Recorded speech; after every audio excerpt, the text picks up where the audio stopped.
Esa es nuestra presunción. Se lo preguntamos a Ángel Delgado, abogado, analista político, está con nosotros para hablar de este tema. ¿Cómo estás, Ángel? Buenas tardes, bienvenido.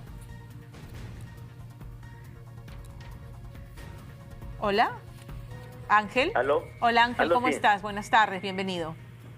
Muy buenas tardes, qué gusto, muy agradecido por la entrevista. Un saludo a todos ustedes en la producción y a todos los amigos que nos están escuchando. Gracias por atendernos, Ángel. Salatiel Marrufo recupera su libertad. En su momento también pasó con Samir Villaverde.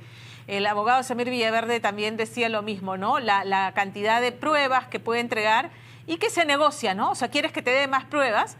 Las pruebas que ya te di tienen peso. ¿Quieres más? Bueno, dame mi libertad y yo te sigo entrando más. ¿Así funcionan las negociaciones con los colaboradores eficaces? Sí, es un mecanismo que se utiliza para este caso, aunque hay que aquí establecer que todavía estamos en una fase de investigación. En ningún caso todavía se está determinando la culpabilidad. Correcto. La prisión preventiva de Maluf y de Villaverde son prisiones preventivas, Claro, exacto, para garantizar fundamentalmente que no exista peligro procesal, o sea, que no haya fuga o que no haya una coordinación que malogre el curso de la investigación. Correcto. Pero se supone que si ellos están postulando a ser colaboradores, ya no van a entrar en una lógica ni de huir del país ni de bloquear de alguna manera el curso de la investigación. Se habrían convertido, se puede decir así, en aliados de la justicia a fin de esclarecer finalmente los hechos. Correcto. Ahora, Salatiel Marrufo estaba recordando en la línea de tiempo, un día antes de que Pedro Castillo diera el golpe de Estado, había estado en la Comisión de Fiscalización del Congreso, en la Comisión Investigadora, relatando cómo es que le entregaba dinero, le hacía llegar el dinero de las coimas a Pedro Castillo. Y lo que presumimos todo es que Pedro Castillo, ya acorralado por todos los elementos que se hacían públicos, decide finalmente dar este golpe de Estado fallido. Sí, bueno, esa es una hipótesis, efectivamente, y que la comparte mucha gente. O sea, yo he escuchado esa versión. Ahora, únicamente lo vamos a poder saber a ciencia cierta cuando la investigación fiscal avance más, llegue a su fin y entonces tengamos claramente cuáles fueron las motivaciones y el modus operandi del golpe de Estado de Pedro Castillo, ¿no? Claro. Sí, es probable que eso suceda, pero también hay otra información que relativiza eso. Ajá. Y es la que dice de que, y lo dicen congresistas de bancadas diversas, de que en ese momento en que Castillo estaba anunciando el golpe de Estado fallido, no había los votos suficientes en el Congreso de la República. Claro, no había. Por eso, pues, votos. O sea, la única razón por lo de que decía Maluf se volvía peligroso era que esa declaración pudiera haber hecho cambiar el ánimo de los congresistas y pasar a una mayoría de 87 votos. Claro. Pero repito, eso no estaba verificado. No está verificado en este momento y por eso estamos en el mundo de las hipótesis y de las posibilidades. Correcto. Todavía, ¿no? Pero sobre Salatiel Marrufo, que ha recuperado su libertad, ¿qué nos deja entrever esta decisión del Ministerio Público? Porque lo que sabíamos era su versión, pero no solamente la versión es suficiente. Quien se acoge a la colaboración eficaz tiene que aportar elementos más concretos que su solo dicho. Sí, pero repito, todavía no estamos en la fase en la cual se determina la pena. El beneficio para el que colabore eficazmente es básicamente a nivel de la pena. No, eso, Ángel, eso me ha quedado claro. Eso me ha quedado claro. Quiero ir al tema de qué podemos presumir.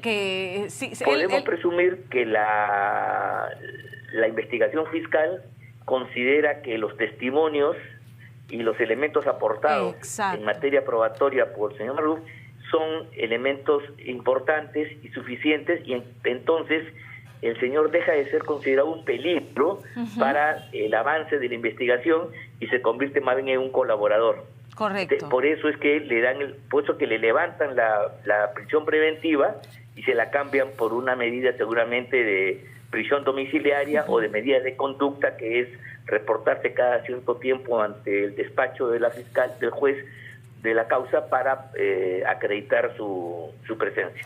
¿Se da cuenta? Eso es lo que se puede presumir, digamos, con los datos que se tienen, que solamente son de tipo periodístico. Correcto. Sin conocer el expediente, ¿no? De acuerdo, de acuerdo. Ahora, sobre el pago de los 4 millones de soles famosos, no solamente es la versión de Marrufo ante la Comisión del Congreso, es la versión de Sada Goday, que admite haber hecho el pago y que dice: lo que pasa es que me sentí extorsionada.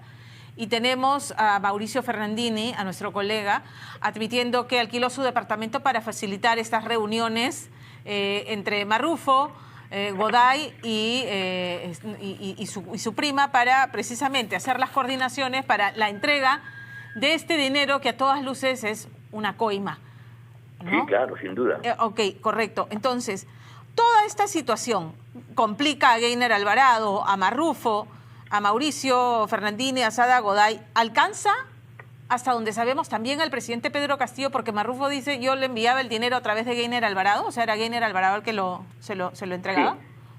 Sí, lo de Marrufo es importante porque es la primera vez que una persona que está sometida a este proceso de colaboración, de investigación, declara haberle dado dinero directamente a Pedro Castillo. Yo quisiera hacer un recordaris a todos los que nos están escuchando de que siempre se ha dicho que le han pedido plata pero digamos, nunca ha habido nadie que diga: sí, este dinero se le dio efectivamente a Pedro Castillo.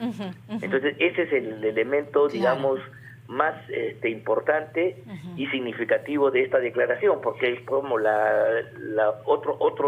otros personajes dicen que han dado plata y que le han pedido a nombre de. Entonces, ahí hay una intermediación que hay que acreditarla para poder tener un conocimiento exacto de lo sucedido realmente. De acuerdo, correcto. Entonces, esa es la trascendencia, además de descubrir... Esa es la trascendencia del señor Marrufo, sí. Respecto a Pedro Castillo, porque por supuesto también, ¿no?, levantar toda la información de funcionarios corruptos al interior del Ministerio de Vivienda. Pero respecto a Pedro Castillo, esto sí lo complica gravemente.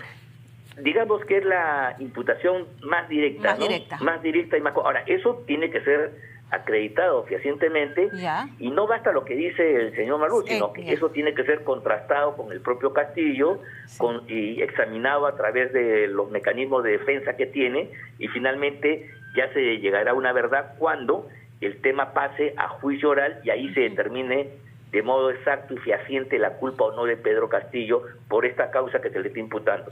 Ahora, estamos todavía en una fase de investigación, no olvidemos eso. De acuerdo. Ahora, las coimas no se pagan, no hay registro del pago de una coima. Ya tenemos el testimonio de Mauricio Fernandini, que dice: llegaron con una bolsa negra, el chofer de Sada Goday llegó con una bolsa negra, presumí que era dinero, no la abrí, pero presumí que era dinero. Entonces, seguir la ruta del dinero, del pago de una coima, es complicado. ¿Qué elementos necesita un juez para decir que efectivamente es plausible que Pedro Castillo haya recibido ese dinero?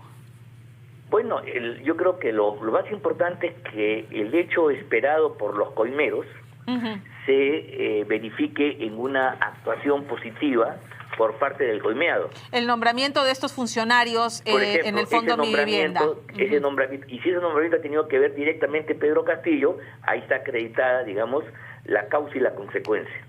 Porque efectivamente no hay ningún papel por escrito. Claro. Y no sé si habrá un documento radial, un documento auditivo, perdón, un video o algo de esa entrega. Pero si no, la conexión es, si alguien dice: yo le di tanto dinero y eso se consiguió sin ninguna otra explicación, ahí sí hay una verosimilitud muy alta de que ese dinero era una coima. Pero tiene que haber una concordancia y simultaneidad de hechos entre el que coimea y el coimeado. Correcto. El coimeado ejecuta lo que quiere el coimeador. Y esa va a ser la parte, digamos, más complicada, porque esto ocurre en el Ministerio de Vivienda con Gainer Alvarado, ¿no? Se nombran a estos tres funcionarios. Y el expresidente podrá decir: sí, pero yo qué injerencia tengo, o sea, yo no pasé por la decisión de la contratación de ellos. Sí, pues claro, eso es un tema que ya ese es lo que tiene, esa es la labor enjuiciosa, digamos, del juez, seria que tiene que hacer la Fiscalía. Correcto. Ve usted, las investigaciones judiciales, fiscales no son sencillas, pero de todos los organismos del Estado, el que mejor investiga es el Poder Judicial al nivel y el Ministerio Público, porque son órganos especializados en eso. Claro. Y sus diligencias se demoran a veces un tiempo porque hay que acreditar todos y cada uno de estos aspectos. Antes de entrar al juicio oral, tiene que haber una acusación fiscal que pone punto final al periodo de investigación.